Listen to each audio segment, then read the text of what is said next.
O que são insights? Tornar consciência coisas que precisam ser melhoradas ou coisas que estão causando sofrimento, né? E aí, a partir do momento que ele sai da sessão, ele precisa começar a colocar isso em prática, a modificar comportamento, a modificar pensamento, para que o processo realmente flua.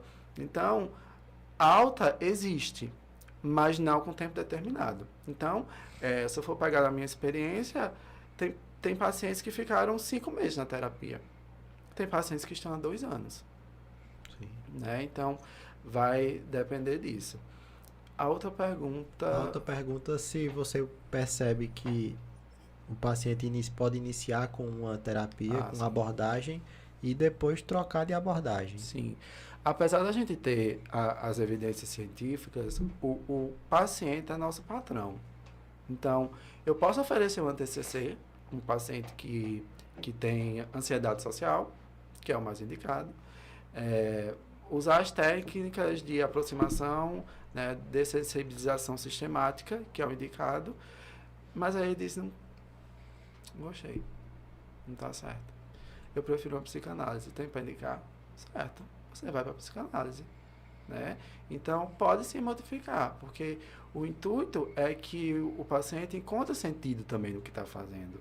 Né? Isso eu concordo, observando do ponto de vista médico, né, psiquiátrico, vamos dizer assim, enquanto a gente observa algumas abordagens, muitas vezes o paciente, principalmente eu vejo quando o paciente é na TCC, ele alcança rápido alguns objetivos e a gente vai precisar de outras abordagens muitas vezes para lidar com situações talvez não tão necessárias de rapidez, vamos dizer, para resolver. Não que a TCC não trabalhe, de fato ela trabalha, só que ela vem com a TCC, quando a gente fala de terapia cognitivo-comportamental, ela nasce com a abordagem de ser mais pragmática. Exatamente. Né? Então, muitas vezes, a subjetividade do paciente, ou seja, aquela necessidade dele naquele momento, às vezes é de uma psicanálise, de algo que vai ser preciso trabalhar de uma forma mais lenta, trabalhar pontos por pontos, para que ele tenha uma leitura mais ampla do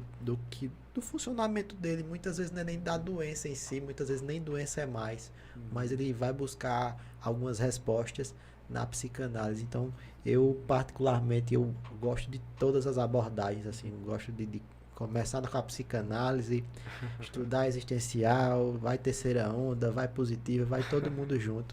Por isso que eu me apego tanto à terapia de esquemas, porque ela faz essa mistura de forma organizada, né? Sim. Então, eu gosto muito dessa linha.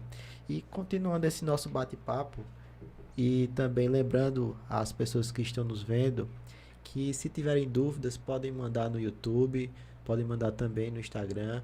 Lembrando que se a transmissão pelo Instagram não estiver legal, migra para o YouTube, que lá no YouTube fica bem bacana. E a gente vai interagindo também com as perguntas que forem feitas. Mas voltando ao tema personalidades, você me falou que tem aí experiências com narcisistas, mas você teria outros, não necessariamente transtornos de personalidade, mas talvez pacientes ou já pacientes passados que têm algum traço de personalidade, e esse traço muitas vezes acaba sendo um fato que impede a evolução deles. E também, se você puder diferenciar o que seria um traço de um transtorno. O traço, a gente tem o DSM, né? O DSM a gente tem uma série de critérios, né, para fechar um diagnóstico. Então tem critério A, B, C, tal ponto. E aí no DSM tem, por exemplo, no mínimo seis critérios desses para atender um diagnóstico, tá?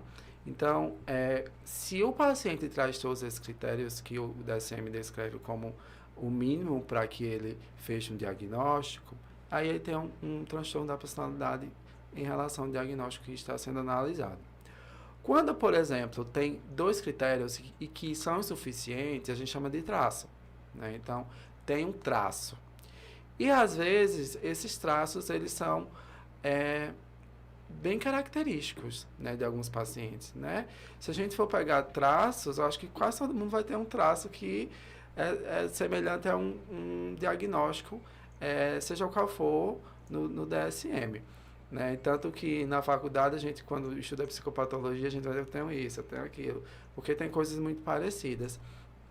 E aí, nas terapias, a gente tem alguns traços de personalidade que interferem, sim, no andamento.